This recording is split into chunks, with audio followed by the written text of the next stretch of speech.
Hai everybody, Assalamualaikum warahmatullahi wabarakatuh. Masya Allah, hari ini kita nak buat satu tutorial untuk kita pakai serban. Ini adalah lipatan yang dibuat oleh Ustaz Syarizan Su untuk menunjukkan cara melipat serban.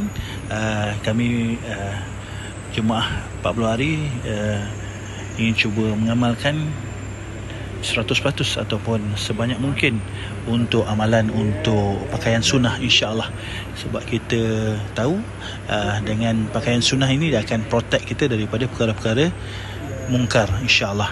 Di balik pakaian sunnah ni akan asbab hidayat. Orang yang melihat kita pakaian sunnah ni dapat hidayat dengan perkataan-perkataan yang keluar daripada kita berpakaian sunnah ni, insya-Allah tersebar hidayat seluruh alam. Pasti kejayaan bila berpakaian sunnah dia akan menjadi berjaya. Kerana apa? Dalam sunnah ada kejayaan, insya-Allah. Sama-sama kita lihat macam mana lipatan yang dilakukan kepada saya oleh Ustaz Syarizan Su dengan penuh lemah lembut, masya-Allah, dan dengan penuh baik, dengan penuh mahabbah, kasih sayang. Dia memakaikan saya serban ni, insya-Allah. Mereka nak belajar serban, nak pakai serban, bolehlah tengok tutorial ni sampai habis dan kita lihat adakah cantik pakaian, insya-Allah. Alright, ini lipatan dah nak habis. Kita lipat dan terus pusing-pusing. Moga-moga kita ikut sunnah ni.